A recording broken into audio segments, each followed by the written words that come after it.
शुभ संध्या बच्चों।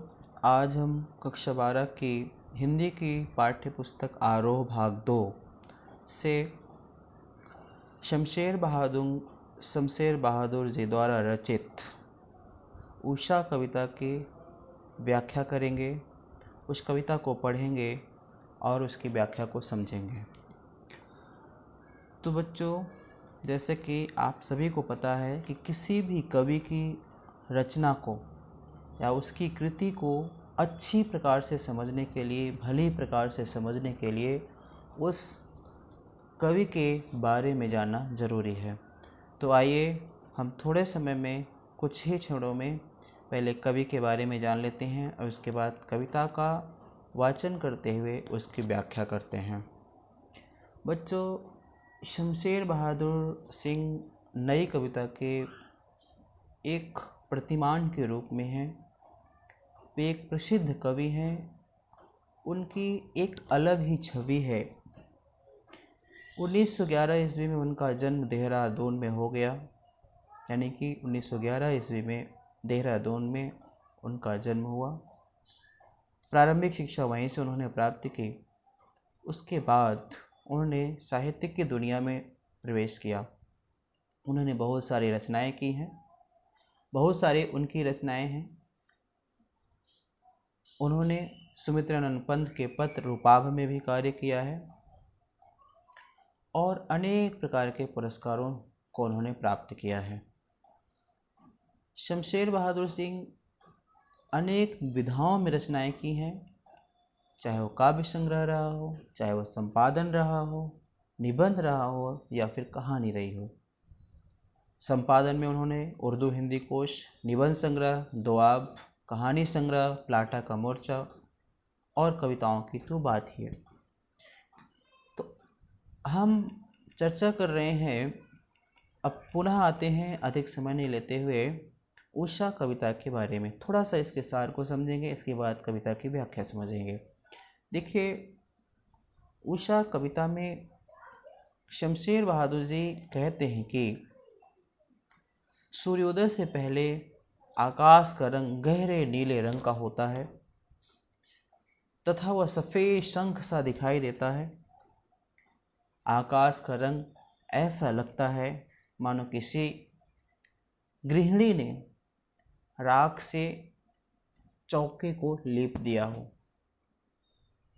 सूर्य के ऊपर उठने पर, यानी सूर्योदय होने पर, उसकी लालिमा पूरे आसमान में छिटकने लगती है। तो ऐसा प्रतीत होता है मानो कोई काले सिलबट्टे को किसी ने धो दिया हो या उस पर लाल खड़िया मिट्टी मल दिया हो। नीले आकाश में सूर्य ऐसा लगता है मानो नीले जल में गौरवर्ण की युवती का शरीर झिलमिला रहा है। सूर्योदय होते ही, जैसे सूर्योदय होता है, उषा का यह जादुई प्रभाव समाप्त हो जाता है। तो बच्चों, ये पूरा सार है इस कविता का। आइए हम कविता को पुनः पढ़ते हैं और उसकी एक एक पंक्ति के अर्थ को, उसकी व्याख्या को समझते हैं। पहले हम कविता पूरी पढ़ लेते हैं। प्रात नभ था बहुत नीला शंख जैसे, भोर का नभ राख से लीपा हुआ चौका अभी गीला पड़ा है। बहुत काली सिल जरा से लाल केसर से, कि जैसे धुल गई हो स्लेट पर या लाल खड़िया चाक मल दी हो किसी ने। देखिए कितनी अच्छी कविता है। अब हम अगली लाइन पे आते हैं। नील जल में या किसी की गौर झिलमिल दे, जैसे हिल रही हो और जादू टूटता है इस उषा का, अब सूर्योदय हो रहा है।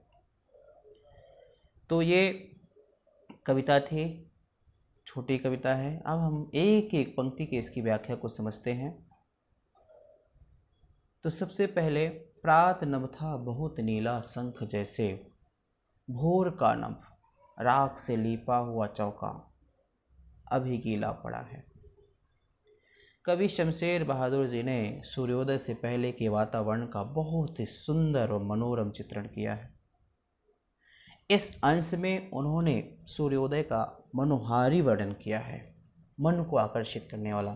कवि कहता है कि सुबह का आसमान ऐसा लगता है मानो नीला शंख हो, अर्थात सुबह का आसमान नीला शंख जैसा प्रतीत होता है। प्रात नभ था बहुत नीला शंख जैसे, भोर का नभ। तो सूर्योदय से पहले का वातावरण करते हुए कवि कहता है कि सुबह का जो आसमान है नीला शंख जैसा प्रतीत होता है। दूसरे शब्दों में हम कहें कि इस समय आसमान शंख के समान गहरा नीला लगता है।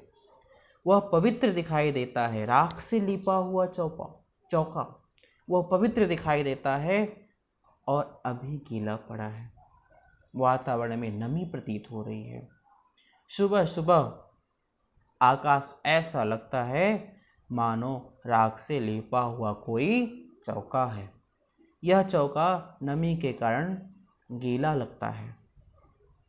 आसमान में ओस की बूंदें आसमान से धरती पर छिटकती हैं, गिरती हैं, तो पूरी धरती में ओस की बूंदें गिरी रहती हैं और आसमान में भी नमी रहती है।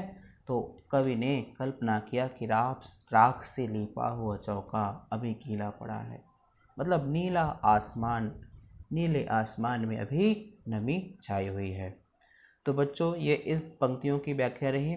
बाकी जो पंक्तियों की व्याख्या है उसको हम अगले वीडियो में बताएंगे, समझाएंगे, और तब तक के लिए हम अगले वीडियो का इंतज़ार करेंगे। धन्यवाद बच्चों।